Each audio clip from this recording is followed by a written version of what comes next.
Germany was winning. Then this one man changed everything. In the early years of World War II, Germany looked unstoppable. Country after country fell with shocking speed. France collapsed. Much of Europe was under Nazi control. German armies advanced with confidence, precision, and momentum. To many observers, the outcome of the war seemed inevitable. Germany was winning. But history does not always turn on armies or weapons. Sometimes it turns on a single decision made by one man. The illusion of invincibility. Germany's success was built on speed, coordination, and surprise. The strategy of rapid attacks overwhelmed opponents before they could respond. German commanders believed this formula would work everywhere. At the same time, Allied forces struggled. Their plans failed too often. Attacks were anticipated, defenses were ready. It began to feel as though Germany always knew what was coming. This was not luck. Germany was winning the war of information. A quiet observer.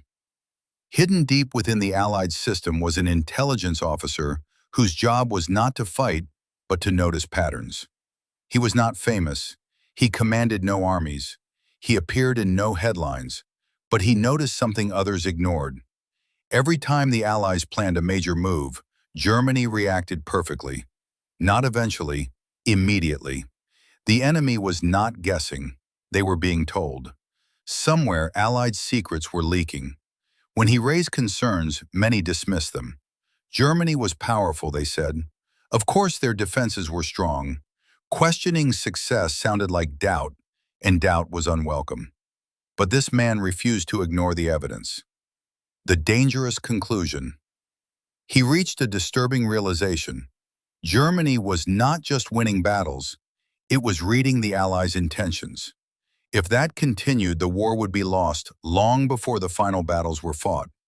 So he proposed something radical. Instead of trying to hide Allied plans, they would control what Germany believed. It was deception on a massive scale. If discovered, it would ruin careers. If it failed, it could doom entire armies. But if it worked, it could change the war. Turning lies into weapons. The plan was simple in concept and terrifying in execution. Germany would be fed false information, carefully crafted, believable, and consistent. Fake troop movements, invented units, false invasion targets. Germany needed to believe the Allies were preparing to strike in the wrong place. Slowly, patiently, the deception began. German intelligence accepted the information, then trusted it, then built plans around it. Germany shifted troops, reinforced the wrong areas, waited for an attack that would never come. And when the real assault began, Germany was unprepared. The moment everything changed. When Allied forces finally launched their decisive operation, German defenses were thin where they mattered most. The enemy hesitated. Commanders argued. Reinforcements were sent too late or to the wrong places. For the first time in years, Germany was reacting instead of controlling. The myth of total German superiority cracked. Allied morale surged. German confidence faltered. The balance of the war shifted. After the turning point, Germany continued to fight fiercely, but the momentum was gone. The Eastern Front pushed back from the east. Allied forces advanced from the west. German industry was bombed. Resources dwindled. The war that once seemed inevitable now looked unwinnable. And the man who helped cause this shift? He returned to obscurity. No parades, no speeches, no legend. Just a quiet understanding that the right decision, at the right moment, had mattered more than force. The lesson. History teaches. Germany did not lose World War II because its soldiers lacked courage or skill. It lost because confidence turned into arrogance, and because one man understood that information can be more powerful than weapons. Germany was winning. Then one man changed everything. The cost of being right. Even after the deception succeeded, the danger was far from over. Germany did not immediately collapse. Its armies were still experienced. Its officers were still dangerous. But something fundamental had changed. For the first time in the war, German commanders no longer trusted what they were seeing. Reports conflicted. Intelligence contradicted reality. Confidence gave way to hesitation, and hesitation in war is deadly. The Allies, once constantly reacting, were now setting the tempo. Germany begins to doubt itself. German leadership had always believed in control, control of territory, control of timing, control of information. Now that control was slipping. Units were moved back and forth without clear purpose. Reserves were held back too long, then rushed forward too late. Decisions that once took hours now took days. The enemy that once seemed predictable had become invisible. This confusion did not come from a single battle. It came from uncertainty, and uncertainty spread faster than a war of exhaustion. As months passed, the effects became impossible to ignore. Germany was fighting on multiple fronts at once. Supplies were harder to replace. Experienced soldiers were gone, replaced by younger, less trained men. Meanwhile, the Allies grew stronger. Their coordination improved. Their confidence returned. Their plans began to succeed more often than they failed. Germany was no longer dictating the war. It was surviving it. The silent advantage. What made this shift so powerful was that Germany never fully understood what had gone wrong. There was no single moment to blame, no obvious betrayal to punish, no clear mistake to fix.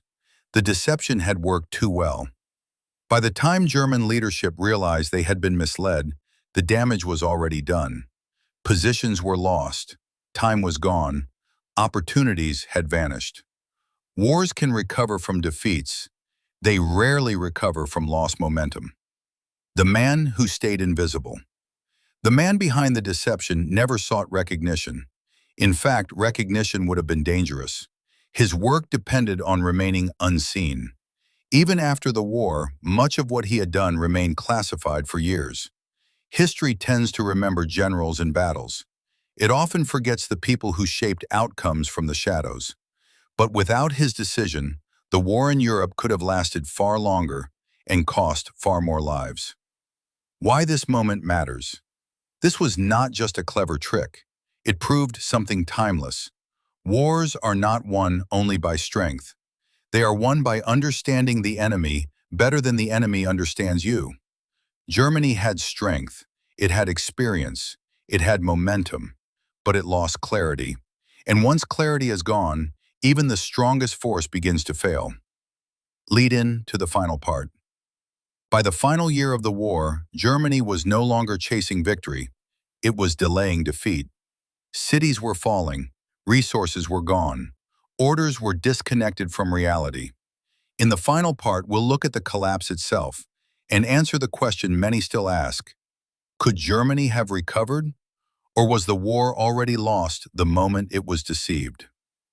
The collapse begins. By 1944, Germany was no longer the unstoppable force it once seemed. Its armies were stretched across multiple fronts. Resources were dwindling.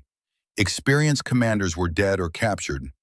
Morale among troops was collapsing. The Allies, strengthened by months of planning, training, and deception, struck with overwhelming force. The D-Day landings opened a second front in the West, forcing Germany to fight a war on two fronts simultaneously, something it had feared since World War I. From that point on, Germany was reacting, not dictating. The end of momentum. War is not just about battles, it's about momentum. Germany had won so many battles that it believed it was invincible. It never realized that victory can create arrogance, and arrogance can blind even the most powerful armies. By the time the Allies landed in Normandy, German commanders were unsure where to commit troops. Reserves were sent to the wrong places. Supplies were mismanaged. Every move became slower, less decisive, and more costly. The once unstoppable force was faltering, and it was unstoppable no longer. The role of one man. The man who had noticed the patterns, the leaks, and the opportunities, and had acted decisively, had done something extraordinary. By creating doubt, confusion, and deception, he had shifted the balance of power. He had turned Germany's winning streak into hesitation. He had ensured that Germany would face defeat on multiple fronts simultaneously, and he did it without firing a single shot. The inevitable defeat. By 1945, Germany's fate was sealed. Berlin fell. Hitler was dead. Millions of lives had been lost. But the turning point had come years earlier, in the shadows, in decisions made quietly, and in one man's determination to act when others hesitated. Germany had been winning, and then everything changed. The lesson. History teaches a harsh truth. Strength, numbers, and speed can win battles. But wars are won by strategy, foresight, and sometimes by the courage to make the hard, unseen decisions. One man changed the course of history, and because of him, Germany was no longer unstoppable.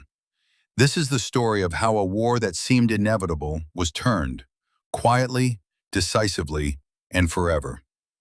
Aftermath, the shadow of victory. The war was over, but its lessons lingered. Germany, once the most feared military power in Europe, lay in ruins. Cities destroyed, armies shattered, civilians suffering, allies victorious, but the cost was immense.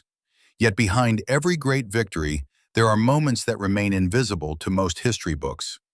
One man's actions, unseen by generals, ignored by newspapers, had shaped the course of the war. His courage, foresight, and understanding of human psychology had shifted the momentum. Without him, Germany might have prolonged the war, costing millions more lives. The true turning point. Hitler versus his generals. As pressure mounted, Adolf Hitler began overruling experienced commanders. Retreats were forbidden. Flexibility was lost. Entire armies were ordered to stand fast, even when surrounded. This decision sealed disasters like Stalingrad. Professional soldiers knew when to pull back, but ideology replaced military judgment, and ideology does not adapt. The turning of the air war. While Germany focused on land battles, the skies were changing. The Allies began to dominate the air. German cities were bombed relentlessly. Factories were destroyed faster than they could be repaired. Fuel production collapsed. By 1944, Germany had tanks and planes on paper, but not enough fuel to use them. An army without air cover fights blind, and Germany was losing its vision. Too many enemies, too many fronts. Germany's greatest strength had become its greatest weakness. It was fighting. The Soviet Union in the east, Britain and the United States in the west. Resistance movements across Europe, strategic bombing from the air. No industrial base could sustain that pressure. Even victories became costly, and defeats became catastrophic. The moment momentum died. The defeat at Battle of Kursk in 1943 marked a permanent shift. From that moment onward, Germany no longer chose where or when to attack. It reacted. And reaction is the language of defeat. What winning really means. Germany didn't lose because its soldiers were weak. It lost because its strategy had no end. Winning requires knowing when to stop, when to consolidate, and when to negotiate. Germany did none of these. It chased total victory and found total war instead. Build up to the next part. By 1944, Germany was no longer fighting to win. It was fighting to survive. And then came the final blow, not from the east, but from the west. In the next part, we'll explore how the opening of a second front finally crushed any hope Germany had left, and why by then the war was already decided. The war Germany feared the most. For years, German planners had warned about one thing above all else: a two-front war. History had already shown how dangerous it was in World War I. Yet by 1944, Germany was facing that exact nightmare again. In the east, the Soviet Union was pushing relentlessly westward. In the air, German cities burned under constant bombing. And then, the blow Germany hoped to delay, but could never stop, finally came. June 6, 1944. The door breaks open. On the morning of D-Day, Allied forces landed in Normandy. At first, German command believed it was a diversion. They expected the main invasion elsewhere. That hesitation was fatal.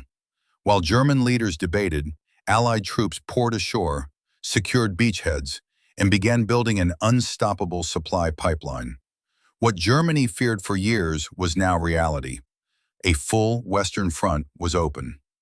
Germany was already exhausted. By the time the Allies landed in France, Germany was no longer the powerhouse of 1941. Fuel shortages crippled mobility. Experienced soldiers were dead or wounded. New recruits lacked training. Industry was under constant bombardment. Germany still had weapons, but it lacked time, resources, and flexibility. The invasion didn't just add pressure, it exposed how fragile Germany had already become. The air war was lost. One of the most decisive but overlooked shifts was in the sky. By 1944, Germany no longer controlled its own airspace. Allied aircraft dominated, bombing factories, destroying railways, attacking reinforcements before they reached the front. German units moving during daylight were annihilated. Even the best ground forces cannot fight effectively when the enemy owns the sky. From this point on, Germany was fighting blind. Hitler's final illusion. Despite the collapsing situation, Adolf Hitler refused to accept reality. He believed in miracle weapons. He believed in sudden reversals. He believed defeat could still be avoided. Orders became detached from the battlefield. Armies were commanded to hold impossible positions. Retreats were forbidden, even when survival depended on them. Germany wasn't losing because it lacked courage. It was losing because it lacked realism. The Eastern hammer, the Western anvil. By late 1944, Germany was trapped. The Soviet advance in the East crushed entire German formations. The Allies in the West broke out of Normandy and surged across France. Germany was being squeezed from both sides. Every loss now was permanent. There were no reserves left. The war had entered its final phase. When winning became impossible. Looking back, the truth is brutal. Germany did not lose World War II in Berlin in 1945. It lost it years earlier, when it invaded too much land, when it underestimated its enemies, when it turned success into overconfidence. By the time the Allies landed in France, the outcome was already decided. The final battles were about timing, not victory. Lead into the final part. The world often remembers the dramatic ending, Berlin in ruins,